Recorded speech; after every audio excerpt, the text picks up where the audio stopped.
ఇంత long visionary, ఇంత దూరదృష్టి ఉన్న ఒక నేత, అంటే beyond politician, he's a leader.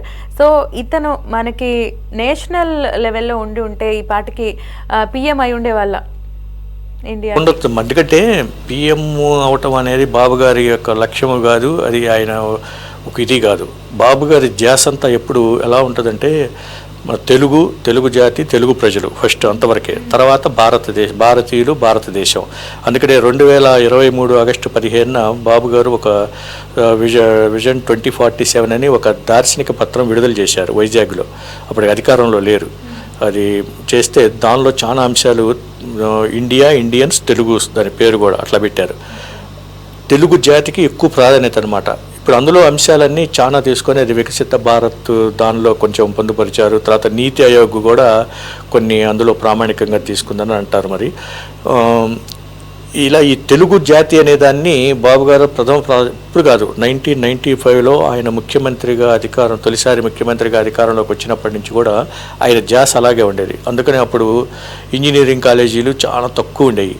ముందు దాన్ని చూశారు, ప్రపంచంలో చూసేసి అప్పట్లో భవిష్యత్తులో మనకి ఇంటర్నెట్, డేటా ఇయే ప్రపంచాన్ని శాసించేది, ఈ విధంగా టెక్నికల్ ఎడ్యుకేషన్ అనేదానికి మనం ఎక్కువ ప్రాధాన్యత ఇవ్వాలి అనే ఉద్దేశంతో ఆయన ఇంజనీరింగ్ కాలేజీలు విపరీతంగా పర్మిషన్ ఇవ్వటం. మనకి ఇప్పుడు ఇదివరకు అప్పుడు రాష్ట్రం మొత్తం మీద కొన్ని వేల మీద లెక్కించగలిగినంటే ఇప్పుడు ఒక్కొక్క జిల్లాలోనే 40 దాకా వచ్చిన పరిస్థితి. దాని మూలంగా ఏమైందంటే ఈ విపరీతంగా గ్రాడ్యుయేట్స్, ఇంజనీరింగ్ గ్రాడ్యుయేట్స్ అయ్యి వాళ్ళలో స్కిల్ ఉన్న వాళ్ళందరూ కూడా విదేశాలకు వెళ్ళిపోయి, విదేశాల్లో ప్రపంచం నలుమూలలకి వెళ్ళిపోయారు. ఈ రోజున ఎన్నో దేశాల్లో, 100కు పైగా దేశాల్లో మన తెలుగు వాళ్ళు అక్కడ ఉద్యోగాల్లో కానీ వ్యాపారాల్లో కానీ రకరకాల స్థిరపడ్డారు. అంతేకాకుండా అక్కడ ఇప్పుడు అమెరికా తీసుకుంటే అమెరికన్ల తలసరి ఆదాయానికి మించి మన తెలుగు ప్రజల తలసరి ఆదాయం ఎక్కువగా ఉంది. వాళ్ళది $60 నుంచి $70 మధ్యలో ఉంటే మన తెలుగు వాళ్ళ తలసరి ఆదాయం $120 పైన ఉంది.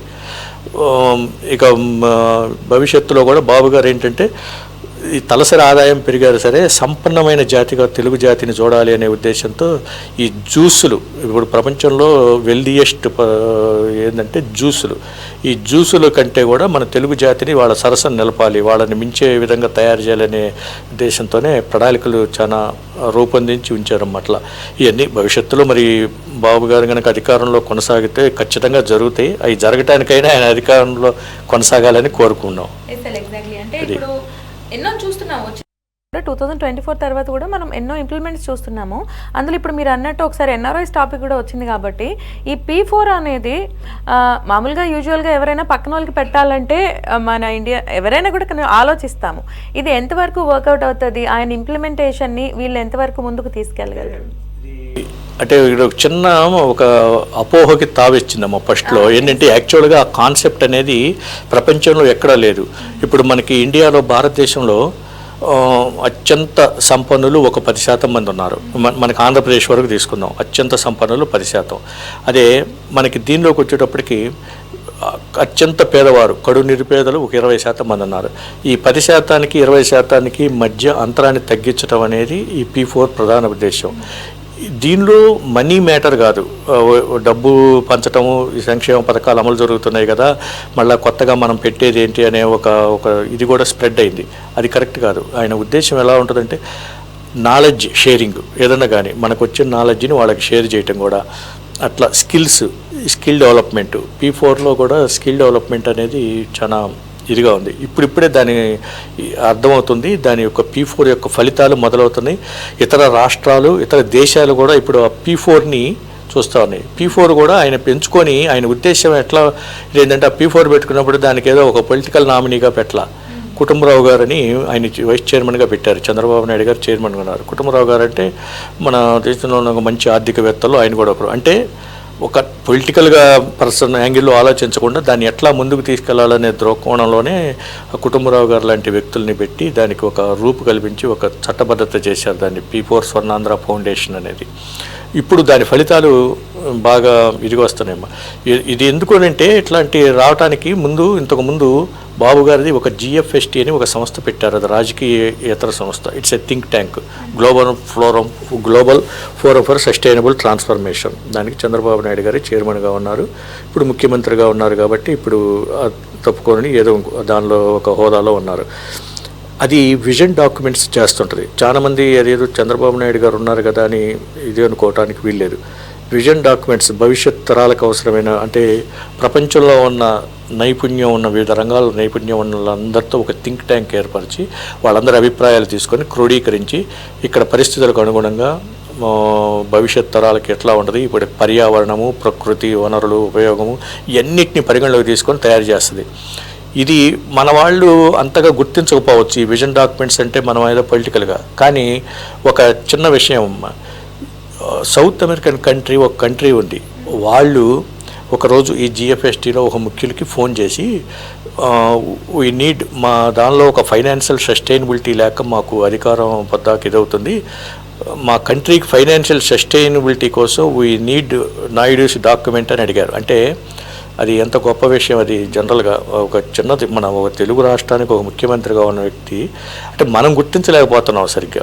వాళ్ళు మరి ఎక్కడో నార్త్ అమెరికన్ కంట్రీలో ఉన్న ఒక దేశం వాళ్ళు ఇట్లా అడిగారంటే ఇట్లా ఉంటుంది. అందుకని ఖచ్చితంగా ఇది ఈ భావితరాల వాటన్నిటికీ కూడా బాబు గారి భావజాలం అనేది అందరికీ తెలియాల్సిన అవసరం ఉంది. ఇది That's what CBN@361 the polymath. The polymath దీనికి ఎగ్జాక్ట్ మీనింగ్ ఏమనొచ్చు సార్? బహుముఖ ప్రజ్ఞాశాల అంటే అలాగే వస్తుంది, కానీ దానికి ఎగ్జాక్ట్గా ఏ భాషలో కూడా పాలీమ్యాథ్ అనేది లేదు.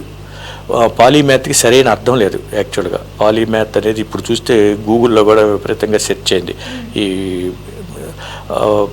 అందుకని అట్లాగే బాబు గారి భావజాల అనంత భావజాల పరంపరతో సరిదూగగలిగే నాయకులు కూడా ఇప్పుడున్న వాళ్ళలో ఎవరు లేరు, అంటే మనం చుట్టూ చూసే సమాజంలో. అందుకనే ఈజ్ అన్మ్యాచ్డ్ విజనరీ. అందుకనే ఆయన్ని ఒక గ్లోబల్ పాలీమ్యాథ్గా, ఈ గ్లోబల్ పాలీమ్యాథ్గా గుర్తించింది మనం కాదు, సింగపూర్ సమాజం గుర్తించింది. ఎలాగంటే సింగపూర్ అనేది అది ప్రపంచంలో ఏ చిన్న మార్పు జరిగినా కానీ అది ముందు ఒడిసిపట్టుకుంటుంది. సింగపూర్లో ఏం జరుగుతుంది అనేది ప్రపంచం అంతా సింగపూర్ని చూస్తుంటుంది. అలాంటి సింగపూర్ బాబు గారిని చూసి బాబు గారిలో గ్లోబల్ పాలీమ్యాథ్గా అక్కడ ఒక కాకతీయ కల్చరల్ అసోసియేషన్ అని, అంటే ఇక్కడ మనకి లాంటి అసోసియేషన్ కాదు, అక్కడ సిటిజన్స్, అది గవర్నమెంట్ రికగ్నైజ్డ్. అక్కడేం పాలిటిక్స్ కానీ ఇట్లాంటి కమ్యూనల్ ఇవి కానీ అట్లాంటివి ఏముండవమ్మా. అది చాలా స్క్రూటినైజ్ చేసేసి వాళ్ళ అసోసియేషన్కి టైం ఇస్తే వాళ్ళు is a honoured as a global పాలీమ్యాథ్ అని అవార్డుతో వాళ్ళు ఆనర్ చేశారు.